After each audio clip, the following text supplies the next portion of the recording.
Hola chicas, yo soy Tamar, encantada.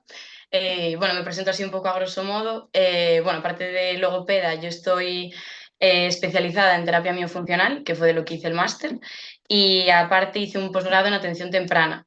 Pero bueno, sí que es verdad que al final, o sea, aunque esa es mi formación, yo ahora mismo llevo 2 años trabajando en una asociación de síndrome de Down.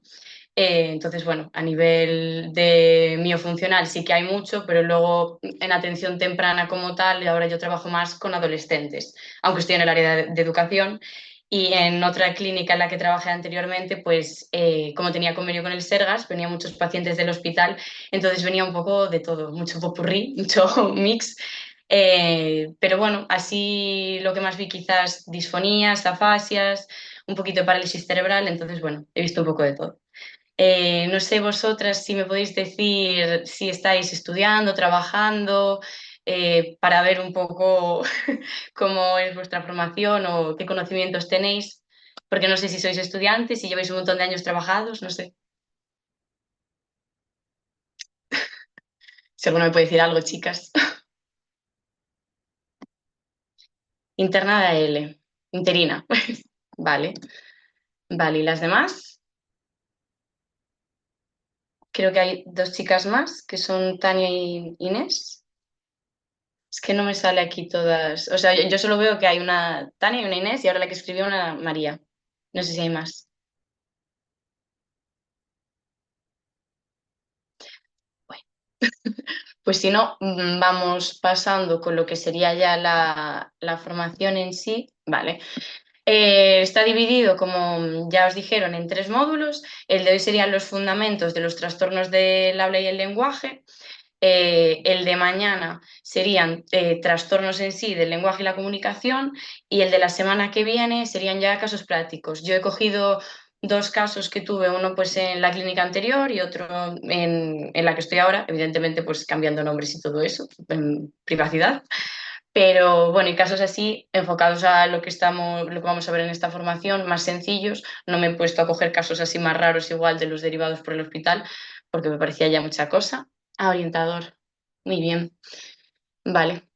Y bueno, pues en el módulo de hoy, que vemos ahí los fundamentos del... Y soy chico, perdón, confundí a Nes con Inés, lo siento.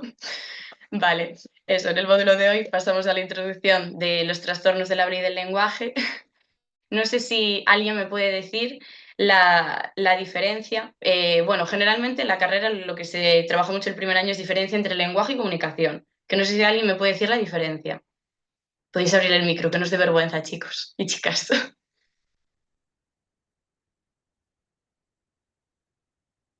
¿Me podéis dar una descripción breve, aunque sea de lenguaje, comunicación? Bueno, si no lo doy yo, no pasa nada.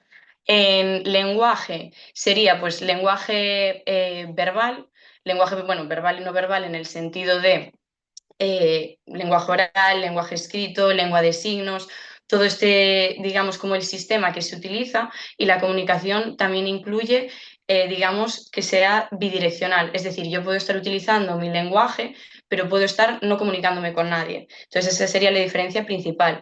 Y en habla y lenguaje se funciona un poco pues lo mismo. El lenguaje es como el sistema en sí y el habla es como el habla personal, pues el tono, el acento, la forma de expresarse de cada persona. El lenguaje tiene, digamos, pues por ejemplo, la RAE que conforma todo lo que, cómo se debe hablar, escribir las palabras, pero luego cada uno... nosotros conocemos, digamos, la gramática española, pero no todo el mundo, siendo incluso el mismo sitio, pues habla igual.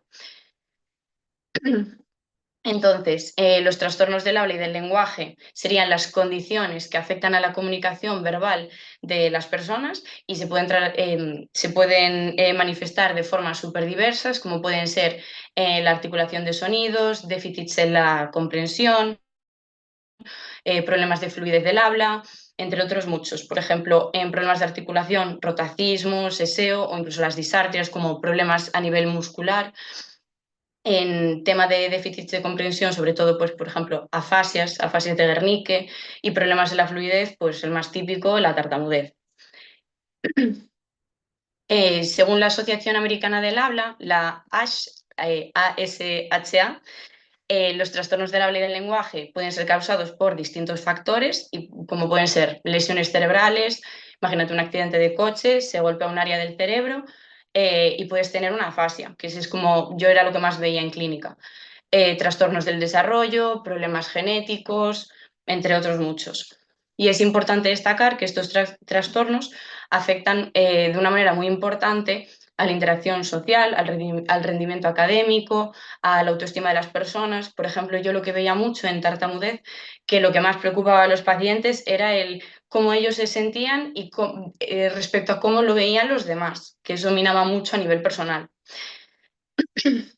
Por eso es muy importante hacer una evaluación correcta y también tener en cuenta no solo, digamos, lo que es el diagnóstico y lo que nosotros como profesionales, digamos, la solución clínica, sino también lo que te demandan los pacientes o las familias. Eso también hay que tenerlo como muy en cuenta. Bueno, no sé, voy hablando un poco rápido porque como la clase es breve, voy un poco así a toda leche. Si alguien me quiere hacer alguna pregunta o me quiere parar o necesita que repita otra cosa, que me lo diga, ¿vale? Me lo podéis decir por el micro, por el chat, que lo tengo aquí abierto. Vale, y en el concepto y clasificación de los trastornos del habla y del lenguaje, aquí os tengo preparado, espera, que se me corta la pantalla. Vale. Son las alteraciones que afectan a la capacidad de la persona para comunicarse de manera pues, efectiva y se pueden manifestar en dificultades para hablar, comprender, leer o escribir. Y existen tipos de trastornos del habla y del lenguaje que se pueden clasificar en 3 categorías principales, que son las que tengo aquí expuestas, que serían los trastornos del habla, del lenguaje receptivo y del lenguaje expresivo. En los trastornos del habla sería la afectación a la producción de los sonidos del habla, que sería, pues como ya dijimos, tartamudez, o tartamudez es así más coloquial, sería realmente llamado disfemia, o la disartria, que es lo que decía antes de, bueno, luego lo voy a comentar en otra diapositiva, pero a nivel de dificultades en el uso de los músculos a la hora de hablar. Los trastornos del lenguaje receptivo son aquellos que dificultan la comprensión, como pueden ser las afasias, concretamente la de Guernique, que bueno, afasias también lo veremos en otra clase, hay afasia de Broca, de Guernique, afasia global, depende del área del cerebro que está afectada, pues eso afecta a la expresión, a la comprensión, a la producción del lenguaje. Y también los trastornos del lenguaje expresivo que afectan a la capacidad de expresarse mediante el lenguaje, como el trastorno específico del lenguaje, el llamado TEL de los niños, que es el típico de niños pequeñitos que en vez de decir gato dicen dato, en vez de estrella dicen estella, pueden ser omisiones de letras, omisiones silábicas, sustituciones, puede ser de muchos tipos. Generalmente esto pues, puede ser por problemas o del desarrollo, o de poca estimulación temprana, incluso problemas auditivos. Entonces hay que valorar muy bien cuál es la razón por la que estos, bueno, iba a decir niños, a ver, a veces se pasa en edades adultas cuando no se soluciona, digamos, pero cuál es la razón por la que sucede, porque dependiendo, pues el tratamiento evidentemente pues, va a ser muy diferente. Y bueno, mencionar también que, como siempre, esto lo digo siempre, cada paciente, cada persona es diferente y no siempre se manifiestan de las mismas formas. O sea, sí que puede haber como unos rasgos en común que nos lleven al diagnóstico correcto, pero son muchísimos los factores y muchísimas las formas de expresarse esos trastornos y debemos tenerlas todas en cuenta. Después, los trastornos de la articulación y del habla. Pongo aquí, que son las condiciones que afectan a la forma en la que una persona produce los sonidos, habla y se comunica con los demás. Los más comunes, ¿cuáles son? Pues la ya mencionada disartria, que es el que se produce debido a problemas en los músculos que controlan la producción del habla y afectan a la claridad y a la fluidez. ¿Esto dónde pasa mucho la disartria? Pues en parálisis cerebrales, en ACVs, accidentes cerebrovasculares. Eh, Perdón, que pensé que alguien me había escrito en el chat. Eh, este tipo, por ejemplo, también es Parkinson, todo lo que sea relacionado con la musculatura estaría metido aquí. Después la disfemia o tartamudez, que es el trastorno del habla en el que la persona tiene dificultades para hablar de forma fluida, causando repeticiones, prolongaciones o bloqueos en el habla. Y las dislalias, que bueno, aquí yo lo pongo como trastornos de los sonidos del habla porque es como actualmente se llaman, porque antiguamente como yo lo estudié, la verdad eran dislalias, que ahora esto ya está como muy desfasado, es muy de logopedas mayores, como digo yo, las que me enseñaron a mí en la carrera, pero ahora serían los TSH, trastornos en los sonidos del habla. Dislalia está muy desfasado, yo la verdad que aún tiendo a decirlo, pero no debería. Y son los trastornos de la articulación en los que la persona tiene dificultades pues, para pronunciar ciertos sonidos o palabras de forma correcta. No sé si voy muy rápido, chicos. Yo siento que voy un poco rápido. Pero bueno, pasamos ya aquí a disfemia. Uy, que se me vuelve loco aquí esto. Disfemia o tartamudez. Que por cierto, bueno, ya tenía pensado decirlo al final, pero es que si no, igual luego me olvido. Os recomiendo, sobre todo para el de tartamudez, a mí me habían puesto la carrera, la típica película que igual vosotros ya conocéis, que es El discurso del rey. También hay otra, que aunque tiene el mismo nombre en inglés, que es The King's Speech. Son dos porque una era del príncipe, ya no recuerdo Alberto, y otra del rey Jorge, no sé cuántos.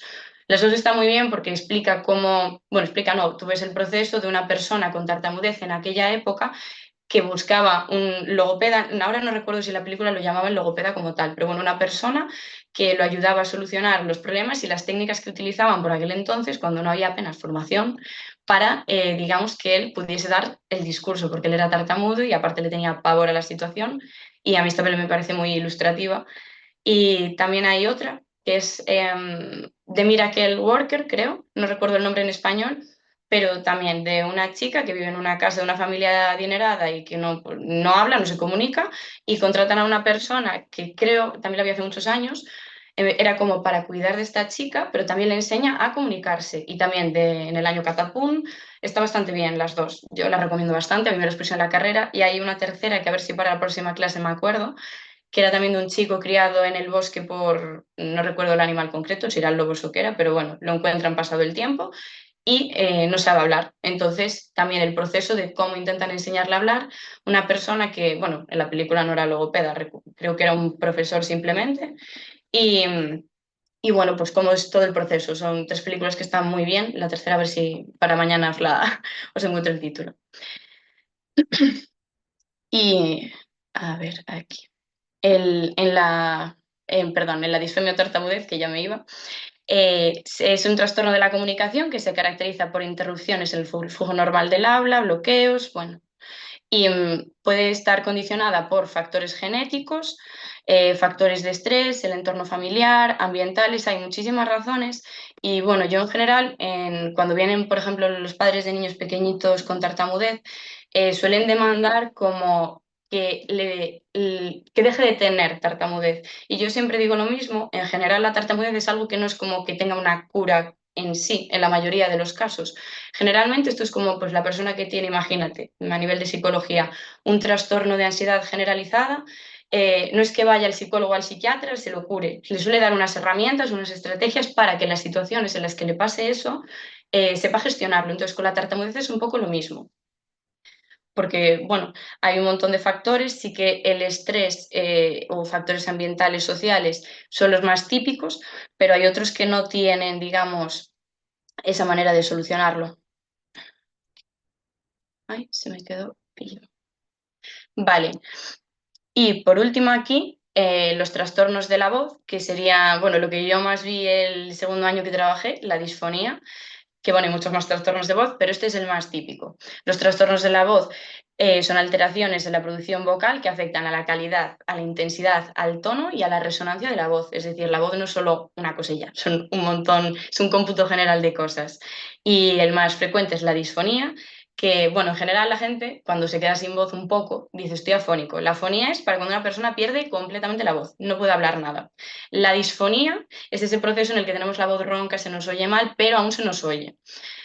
Y se caracteriza eso por cambios en la voz como la ronquera, la aspereza, fatiga vocal, dificultades para hablar y puede ser causada por diferentes factores. Aquí os tengo puestos los más comunes, que serían un uso excesivo de la voz, pues lo típico de profesores o gente que trabaja cara al público. Pero luego también hay otros factores como el tabaquismo, el consumo de alcohol, infecciones respiratorias, que esto la gente piensa, o sea, se sorprende mucho cuando igual se quedan sin voz a raíz de, pues yo que sé, una faringitis, una laringitis, una infección en los pulmones, cosas de estas. Al final es una inflamación que puede llegar a subir y provoca eso en las cuerdas.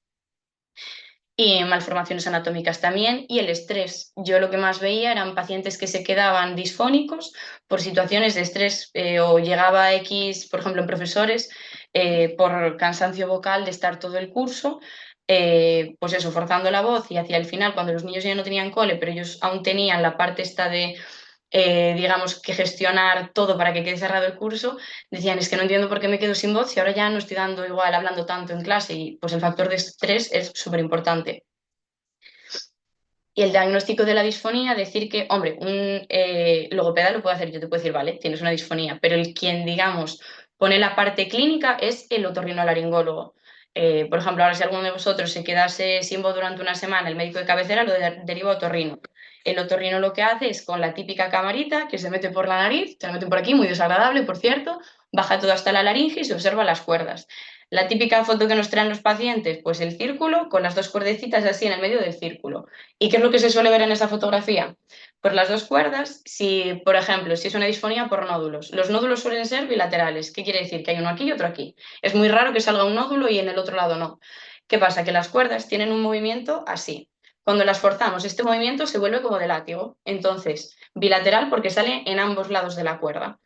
También puede ser que te salga solo uno. He tenido algunos pacientes con solo un nódulo, pero en general bilaterales. Y también lo que pasa mucho es que estos nódulos, si no se tratan con esoterapia vocal, logopedia, descanso sobre todo, se suelen encapsular, digamos, se convierten en pólipos, cogen ya un aspecto, en vez de rosado rojizo, se ponen blancos. Cuando se ponen como pólipos ya es mucho más difícil quitarlos, solo con logopedia o con terapia vocal. Se suele tener que operar, que bueno, la operación se quita, se corta, se le da reposo, evitar ciertas cosas como se llaman las pautas de higiene vocal, que es lo que tienen que hacer el paciente, pues eso, beber mucha agua, no fumar, no beber café, no beber alcohol, una serie de cosas que deshidratan muchísimo las cuerdas, pues evitarlas. Y también estoy pensando así a nivel de trastornos de la voz, también puede haber como parálisis cordales. Generalmente la parálisis, como son dos cuerdas, se paraliza una y la otra lo que hace para compensar la falta de la otra es que se mueve más. En este caso sí que es cuando suele salir igual un nódulo, pero bueno, como la otra también está rozando, tienden a ser dos.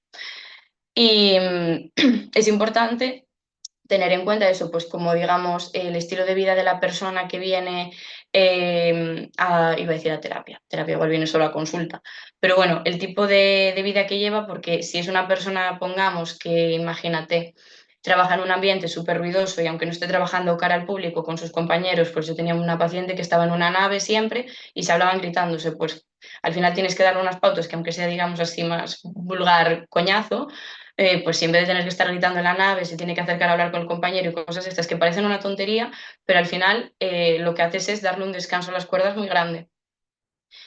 Y en principio, así creo que sería todo lo que os he puesto para la clase de hoy.